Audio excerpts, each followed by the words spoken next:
अस्सलाम वालेकुम नाज़रीन, आपको अपने चैनल में खुशामदीद कहते हैं। भरम ड्रामे के आने वाली किस्त में हम देखेंगे तैमूर पाशा अपनी बीवी अर्जुमन से कहते हैं कि मुझे वैसे ही तुम्हारे साथ की और तुम्हारी मोहब्बत की ज़रूरत है जैसे तुम पहले मेरा साथ देती आई हो। तो वो बड़ी मोहब्बत से वो उसका जवाब देती है, उसका हाथ तपाती है और कहती है क्यों नहीं माय डियर। और फिर दिखाया जाएगा कि सज्जल और उसकी माँ को दोनों को जो उनका किराएदार है वो थाने ले जाता है और उनसे कहता है कि इन दोनों के ख़िलाफ़ एफआईआर काटें और इन्होंने मेरे दुकान से पैसे चुराए हैं। और थानेदार जो है वो कहता है कि हाँ ज़रूर था। तो उसके जवाब में माँ कहती है कि इस झूठे इंसान के कहने पर फ़ौरन ही तुम एफआईआर काटने के लिए तैयार हो गए हो, और जब मेरी बेटी कब से थाने के चक्कर लगा रही है और तुमने एफआईआर नहीं काटी थी हमारे हक़ में। भरम की इस किस्म में दिखाया गया कि जब जो किराएदार है वो चालाकी कर रहा है और उसने थानेदार को पैसे खिला दिए। और अब वो सज्जल जब भी थाने जाती है तो वो उसकी बात सुनने को तैयार ही नहीं होता, बल्कि उल्टा वो उन पे उल्टे सीधे और बदतमीज़ी और ये तरीके इख्तियार करता है, जिस पे ताबिश को भी बड़ा गुस्सा आता है। लेकिन सजल उसको समझाती है कि ये उससे हमारे किराएदार से पैसे खा चुका है, इसलिए कोई बात नहीं, तुम ज़रा तहम्मुल से काम लो, सब ठीक हो जाएगा। और चूँकि उसको असल फ़ाइल दादाजी की असल फ़ाइल नहीं मिल रही थी, और फिर जब वो घर आती है और आके कोशिश करती है और दोबारा से वो दादाजी की डायरी ढूंढने की कोशिश करती है कि जो वो कहते थे कि मेरे मरने के बाद ये डायरी तुम्हें ही मिलेगी। तो वो सोचती है कि डायरी कहाँ रख गए होंगे दादाजी। वो ढूंढती है तो उसको अलमारी खोलने पर चाबी गिरती है नीचे, तो वो देखती है कि ये तो उनके लॉकर की चाबी है। और वो जब लॉकर में डायरी ढूंढने के ख़्याल से वो लॉकर को खोलती है तो उसके अंदर से दादाजी की फ़ाइल निकल आती है। और वो देखकर हैरान रह जाती है कि ये तो उसी दुकान के असल कागज़ात हैं, और बहुत खुश होती है, माँ को भी बताती है। और अब दोनों को ये उम्मीद हो गई है कि अब जो दुकानदार है जो उनका किराएदार है वो उस दुकान पर नाजायज़ कब्ज़ा नहीं कर सकता, क्योंकि असल कागज़ात तो उनके पास हैं और वो उसको निकाल देंगी। और इसी ख्याल से दोनों माँ बेटियाँ जो हैं वो अपने मोहल्ले के जो एक बुज़ुर्ग हैं उनको साथ लेकर जाती हैं उसी की शॉप पर, और उससे कहती हैं कि तुम वापस करो, पैसे वापस करो। लेकिन माँ गलती ये करती है कि जो अपना पर्स है वो उसकी गाड़ी के बोनेट पर रख देती है। और वो एक तेज़ और शातिर इंसान है, और उसने किस वक्त ये चालाकी की और एक रुपयों से भरा हुआ जो एक लिफाफा था वो उसने पर्स के अंदर डाल दिया। और फिर जब वो उस पर दावा करने लगी कि तुम हमारी दुकान है, हमारे पास असल कागज़ात हैं, तुम ये वापस कर दो, और जो वहाँ पर आसपास लोग खड़े थे वो भी उनकी हमायत में बोलने लगे कि देखो तुम इन ख़वातीन के साथ ज़्यादती कर रहे हो और इनका हक़ इनको वापस करो। तो उसने उल्टा उन्हीं पे इल्ज़ाम लगा दिया कि ये मेरी दुकान पर आकर मेरा पैसा चुरा रही है। और जब वो पर्स उसका अपना पर्स खोल कर दिखाने लगती है तो उसके अंदर से लिफाफा निकल आता है।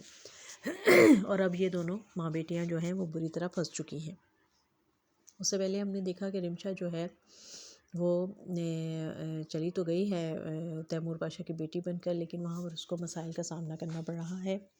लेकिन वो फिर भी वहाँ की आराम आसाइश और वो चीज़ें देखकर बड़ी खुश है, और वो वहाँ से आने को तैयार नहीं है। और बल्कि अब वो जो तैमूर पाशा की बीवी है अर्जुमंद, उसका मुंह तोड़ जवाब देने लगी है उसकी बातों का। और जब वो उसको निकालने की कोशिश करती है तो वो कहती है कि आप एक बेटी को उसके बाप से जुदा करने की क्या कीमत दे सकती हैं।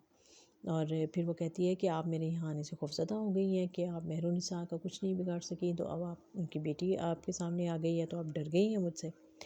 तो अब मैं तो यहाँ से नहीं जाऊँगी क्योंकि मेरे पापा मुझे यहाँ लेकर आए हैं। और फिर वो जब यूनिवर्सिटी भी जाती है अपनी बड़ी सी गाड़ी में, तो सब उससे बहुत मुतासिर होते हैं। सारी लड़कियाँ उसके हैरान हो जाती हैं, उसकी सहेलियाँ, कि भाई तुम्हारे तो बड़े ऐश हो गए हैं, तुम तो बड़ी अमीर हो गई हो।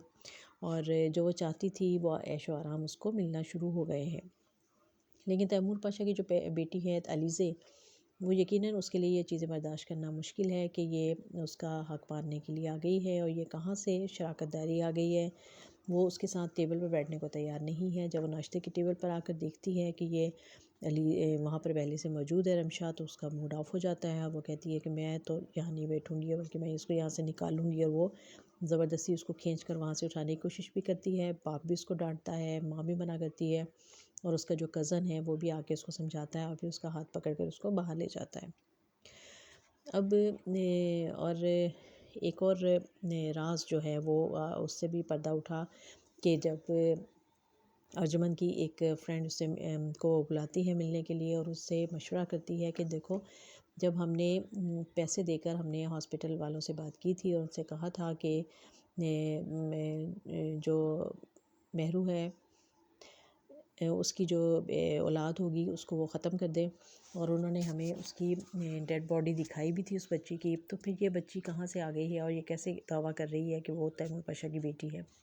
तो वो उसकी सहेली उसको समझाती है कि देखो, तुम अभी खामोश हो जाओ, क्योंकि ये हकीकत तो तुम्हें पता है कि वो ज़िंदा नहीं है, और अगर तुम ये शोर मचाओगी और बात करोगी और ये बात खुल गई और तैमूर पाशा को पता चल गया, तो वो तो तुम्हें और मुझे दोनों को ज़िंदा गाड़ देगा।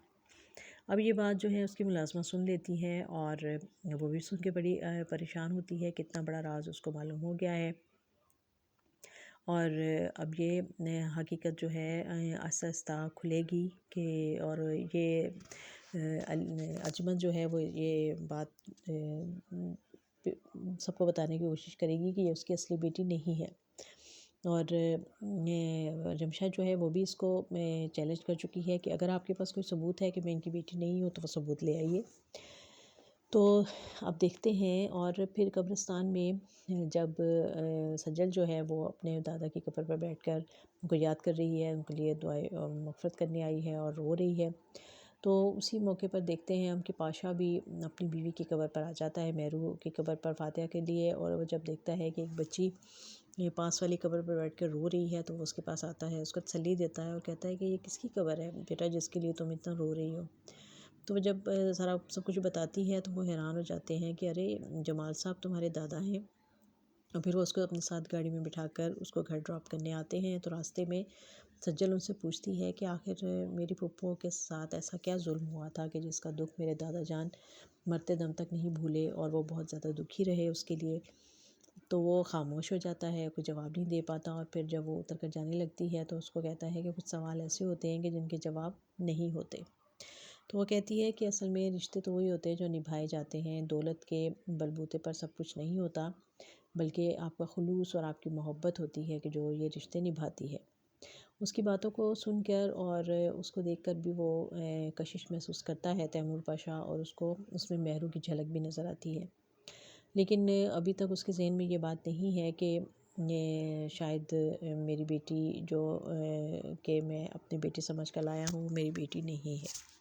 ये बड़ा राज है, जो इस राज से पर्दा उठेगा तो क्या होगा, और क्या सज्जल जो है वो अपने हकीकी बाप से मिल पाएगी या नहीं। और अब जबकि एक इतना बड़ा इल्ज़ाम जो इन माँ बेटी पर लग गया है, ये वो कैसे इससे बरी ज़िम्मा होंगी और कौन इनकी मदद करेगा, ये देखना है हमें आने वाली किस्तों में। भरम देखते रहिए।